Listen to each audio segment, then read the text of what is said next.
All right. I'm going to tell you this exactly how it happened, because even now, months later, I still catch myself staring at the ceiling at 2 a.m., wondering how I missed what was right in front of me. My name is Leola Hare. I'm 35 years old, a systems architect, and I live alone in the house my grandparents left me when they passed. It's not flashy, just a solid, paid-off place with creaky floors, an overgrown backyard, and a sense of stability I fought hard to earn. I've always been careful with my life, maybe overly careful. When I was 6, my father walked out. No goodbye, no explanation, just gone. I remember my mom sitting on the bathroom floor late at night, crying quietly so I wouldn't hear. I remember her counting coins on the kitchen table, trying to stretch groceries for another week. That kind of childhood leaves a mark. It teaches you early that love without responsibility can destroy people. So I grew up determined to never let anyone pull the ground out from under me. I built my career. I bought nothing I couldn't afford. I dated, but I didn't rush. I kept my finances separate. I watched friends turn into emotional and financial punching bags in bad relationships, and I swore I'd never be one of them. Then I met Damian Cross. It was at a friend's wedding about 2 years ago. One of those outdoor ceremonies where everyone's half drunk on champagne before the vows even start. I was a bridesmaid. Damian was in the groom's party. We got paired up for photos, laughed about how uncomfortable the shoes were, and somehow ended up talking by the bar like we'd known each other for years. Damian had that quiet confidence people mistake for maturity. Clean cut, well-dressed, real estate agent, nice car, the kind of man who looks like he has his life together and doesn't need rescuing. That mattered to me. He listened when I talked, asked real questions, didn't check his phone every 2 minutes. When he smiled at me, it felt focused, like I was the only person in the room. There was just one small thing, one detail I brushed off when I shouldn't have. He mentioned his ex-girlfriend Erica on the very first night. Not in a dramatic way, just casually. My ex would never dance like this. My ex hated weddings. My ex thought crying during speeches was embarrassing. Each time, he laughed it off, like he was mocking the past. And I laughed too, because I didn't want to be that woman, interrogating a man she'd just met. But something in my stomach tightened every time her name came up. People don't talk about exes that much unless they're still emotionally nearby. I knew that. I just chose to ignore it. A month later, we were officially dating. The first 6 months were good, genuinely good. Damian was charming and attentive. He remembered how I took my coffee. He sent good morning texts. He showed up when he said he would. When we went out to eat, he'd insist on splitting the check sometimes, which I appreciated more than he knew. It made me feel like we were equals. I didn't realize those moments were an investment, a way to build trust before asking for more. Around month 7, the little emergencies started. The first time felt harmless, almost sweet.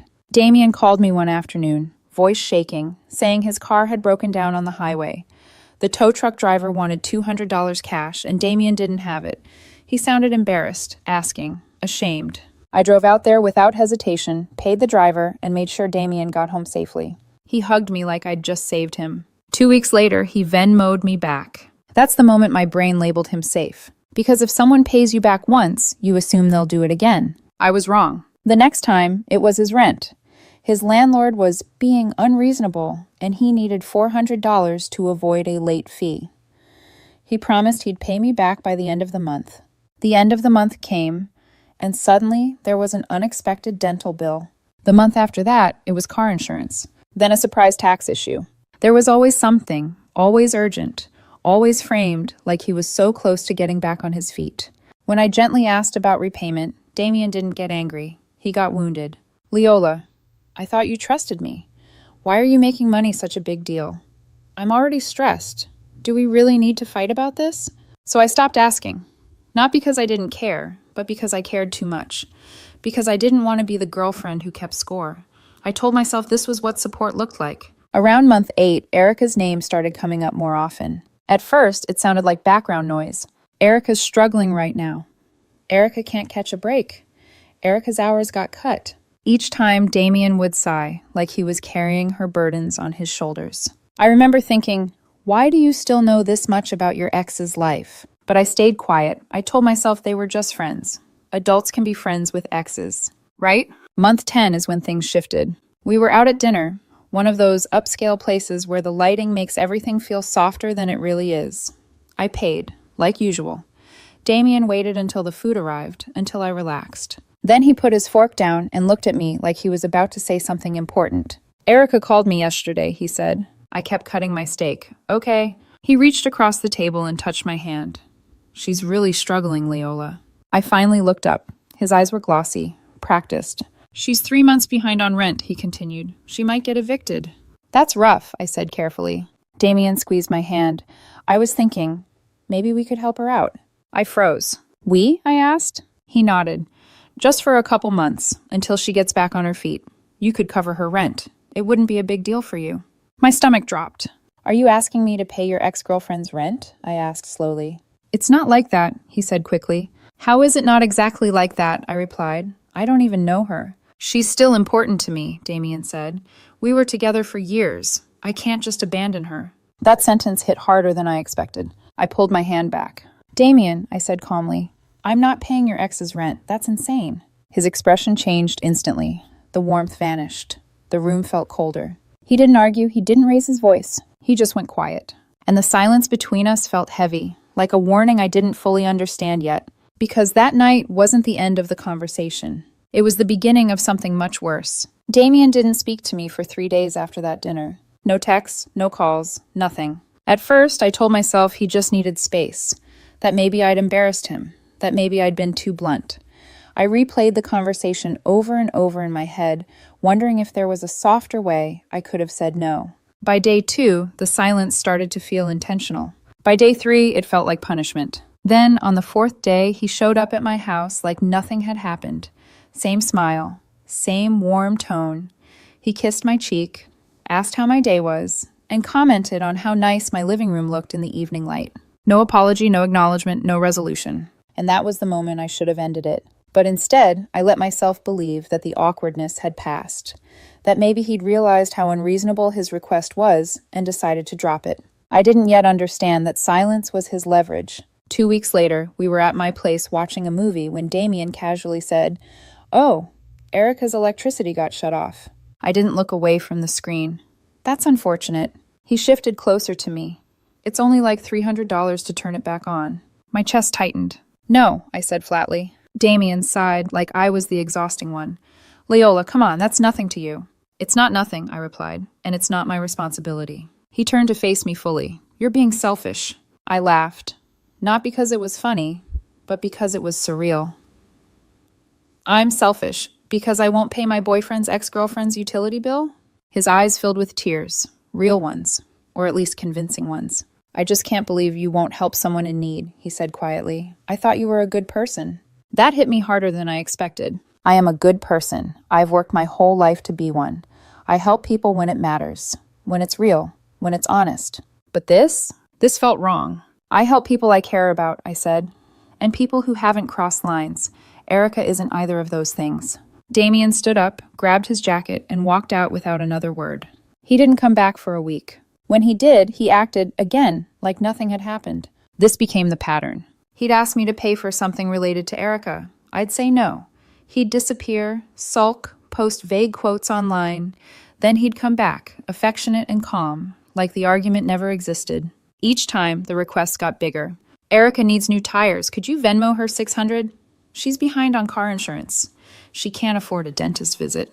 Her phone got shut off. Just $150 to turn it back on. Every time I refused. Every time Damien made me feel like a monster. He started posting things on social media. Cryptic captions about loyalty, about learning who really has your back, about fake people revealing themselves. His friends flooded the comments with heart emojis and encouragement. None of them knew the truth. My friend Owen noticed. We grabbed drinks one night, and he squinted at his phone, then at me. Why does Damien keep posting like he's being betrayed? You guys fighting? I hesitated, then sighed. He wants me to financially support his ex-girlfriend. Owen nearly choked on his beer. He what? Every week it's something else she needs, I said. And I'm the bad guy for saying no. Owen stared at me like I'd just told him I'd joined a cult. Leola, that's insane. Why are you still with him? I didn't have a good answer. I think part of me kept hoping he'd stop, that he'd realize how far he was pushing, that we'd go back to how things were in the beginning, before money and manipulation took over everything. But that version of Damien was gone. Or maybe it never existed at all. There's something important I need to explain now, because it becomes very relevant later. When I was 28, I had a vasectomy. It wasn't impulsive, it wasn't emotional, it was deliberate. I grew up watching what instability does to people, watching my mom barely survive. I decided early I didn't want children. I liked my independence, my freedom, my ability to travel, to save, to breathe without constant fear. 7 years ago, I made it permanent. Damien knew this. We talked about it early, third or fourth date. He said he was fine with it. Said he wasn't sure he even wanted kids. Said his career mattered more. I believed him. Fast forward to month 15, Valentine's Day. I took Damien to an expensive steakhouse, the kind where prices aren't listed, and the waiter shaves truffle onto your plate like it's a ceremony. I dropped $400 on dinner. He ordered lobster, the best wine, dessert. I didn't mind. Despite everything, I still cared. When we got back to his place, he sat on the couch with that look, the one that makes your stomach drop. Leola, we need to talk. And I knew. Erica was about to become my problem again. The moment Damien said, we need to talk, my body reacted before my brain did. My shoulders tensed. My chest felt tight. I already knew where this was going, and some part of me was exhausted just thinking about it. We were sitting on his couch. The TV was still on, the glow from the screen flickering across his face. He leaned forward, elbows on his knees, hands clasped like he was about to deliver bad news. Erica's about to be evicted, he said quietly. Like, for real this time. I let out a slow breath. Damien. Let me finish, he cut in. I've been thinking about this a lot. That sentence alone should have scared me. She has nowhere to go, he continued. And I can't just abandon her. We were together for 5 years. She's been a huge part of my life. I stared at the floor, counting the cracks in the wood, trying to stay calm. You're not responsible for her, I said carefully. But I feel responsible, he replied. And you have this big house. It's just you there. 3 bedrooms, 2 bathrooms. Erica could stay in your guest room, just for a few months, until she gets back on her feet. I actually laughed. Not because it was funny, but because it was absurd. You want your ex-girlfriend to move into my house, I said slowly. It's temporary, he insisted. She wouldn't be any trouble. She's a good person, Leola. You'd like her if you gave her a chance. My laugh died instantly. You want me to live with your ex, I said. Share my home with her. Wake up knowing she's down the hall. That's what you're asking. Damien frowned, like I was being dramatic. You're overthinking it. No, I snapped. I'm thinking about it exactly the right amount. He stood up and started pacing. Fine. If you won't let her stay with you, then you need to pay her rent. My heart dropped. Excuse me? 6 months, he said. Just 6. $1,200 a month. That's $1,700 total. You can afford it. I felt something inside me crack. Why would I do that? I asked. Because I'm asking you to, he replied. Because I need this from you. Because if you actually loved me, you'd help the people I care about. That was it. That was the moment everything became crystal clear. What kind of relationship is this? I asked quietly, where you're more worried about your ex than your girlfriend. He stopped pacing and looked me dead in the eye. If you don't help Erica, he said, we're done. I mean it. This relationship is over. The room went silent. I stared at him for a long moment, letting the words sink in. Then I nodded. Okay. Damien blinked. Okay? Yes, I said, standing up and grabbing my coat. Okay, we're done. His face drained of color. Wait, what? You said if I don't help Erica, we're over, I replied calmly. I'm not helping her, so we're over. Leola, wait, he stammered. I didn't mean it like that. You meant it exactly like that, I said. You just didn't think I'd call your bluff. I walked out. I blocked his number before I even started the car. For the first time in over a year, I slept peacefully. 3 months later, my doorbell rang on a Saturday morning. I'd just gotten back from the gym, still in leggings and a hoodie, making coffee when I opened the door. Damien stood there. He looked awful. Eyes red, hair unwashed, clothes wrinkled, like someone who hadn't slept in days. We need to talk, he said. We really don't, I replied, starting to close the door. I'm pregnant. I froze. Then I laughed. Hard. Damien's face twisted in anger. You think this is funny? No, I said, wiping my eyes. I think it's impossible. What? I had a vasectomy, I reminded him. 7 years ago. Confirmed. 0 sperm count. Those can fail, he snapped. I had it checked 2 years ago, I said calmly, still sterile. His face flushed red. It has to be yours, he insisted. You're the only person I've been with. That's interesting, I replied, because we broke up 3 months ago, and we haven't had sex in over 4. Silence. Damien, I said, call Erica. I'm sure she'll be thrilled. His eyes filled with panic. You're really going to abandon your child? He cried. It's not my child, I said flatly, And if you show up here again, I'll call the police. 2 weeks later, I received a certified letter. Damien was suing me for paternity and child support. And that's when I decided I was done being nice. The certified letter felt heavier than it should have. I remember standing in my kitchen, envelope in one hand, coffee going cold on the counter, reading the words over and over like they might rearrange themselves into something less insane. Paternity claim, child support, medical expenses. They were demanding thousands immediately and hundreds more every month once the baby was born, all for a child that could not be mine. I didn't panic, not yet. I called Robert, the attorney who'd helped me settle my grandparents' estate years earlier. Calm, sharp, no nonsense. He listened quietly as I explained everything. The relationship, the breakup, the pregnancy claim, the vasectomy. Do you have documentation? He asked. Yes, I said. Original procedure paperwork. And a follow-up test from 2 years ago confirming 0 sperm count. There was a pause. Then he chuckled. Leola, this is the easiest paternity case I've ever heard. I brought everything to his office the next morning. Robert skimmed the records, nodded once, and said, "We'll shut this down fast." And we did. He filed a response denying paternity and included every piece of medical proof I had. He even offered, generously, to take a DNA test after the baby was born, just to remove any doubt. Damien's lawyer dropped him within a week. Apparently, Damien had lied, claimed I said I'd had a vasectomy but had no proof. When Robert sent over the documentation, the lawyer backed out immediately, threatening to report Damien for filing a frivolous lawsuit based on false information. That should have been the end. But Damien wasn't done. Next, he filed for a restraining order, claiming I was harassing him and endangering his unborn child. The judge looked at his paperwork, then looked at mine. Phone records, messages, proof I hadn't contacted him once since shutting the door in his face. "Ma'am," the judge said dryly, "you can't sue someone and then accuse them of harassment for defending themselves." Request denied. I walked out of that courtroom calm, but something had changed inside me. Because through a mutual friend, the truth finally came out. Damien had been sleeping with Erica the entire time we were together. Not checking in, not being supportive. Together. Living together, actually, starting around month 6. The same time the money problems began. The same time he started needing help with rent. My money. Every dollar I gave Damien went straight to supporting their life. Their groceries, their dates, their rent. I wasn't just being manipulated. I was being used to bankroll a relationship I didn't know existed. And when Erica got pregnant, Damien panicked and tried to pin it on me, forgetting one crucial detail. I'm sterile. That's when I stopped seeing him as pathetic and started seeing him as dangerous. I should have walked away, let karma handle it.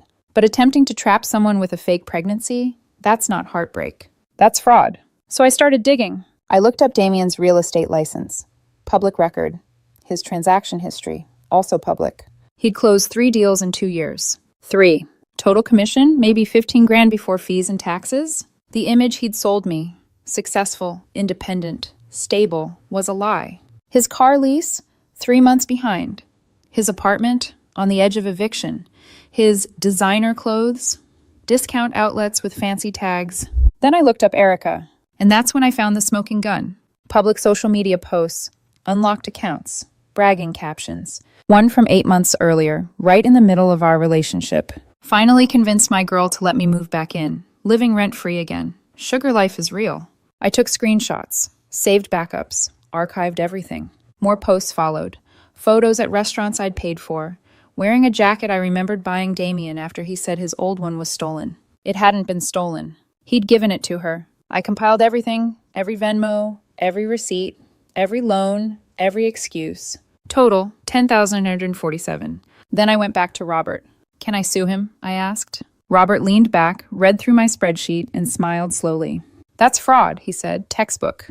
We filed the lawsuit. Fraud, misrepresentation, unjust enrichment. Damien tried to settle, offered to drop the paternity case if I dropped the fraud suit. No deal. I wanted the truth on record. The case went to trial 6 months later. I showed up with boxes of evidence. Bank statements showing money going from me to Damien, then from Damien to Erica days later. Social media posts, lease records, screenshots, text messages. Even Erica was subpoenaed. Under oath, she admitted they'd been together the whole time. Admitted she knew the money came from me. Admitted she didn't care. The jury deliberated for less than an hour. Fraud proven. Damien owed me restitution, legal fees, and court costs, just under $15,000. He didn't have it. Of course he didn't. The judgment went on his credit report. Public record. No more nice car leases, no more decent apartments, no more pretending to be someone he wasn't. I didn't stop there. I filed a complaint with the Real Estate Commission. They investigated. They found ethics violations, financial misconduct, misrepresentation. His license was revoked. Erica left him a month after the baby was born. He moved back in with his parents. Last I heard, he works at a warehouse and pays child support when they can find him. A few months ago, he tried to send a message through a mutual friend. Said he'd changed, said he was in therapy, said he hoped I could forgive him. I told my friend to pass along one message. Pay your debt first. All $14,847 of it. Maybe then we can talk about forgiveness. Until then, I sleep just fine. Because some people call this revenge. I call it accountability.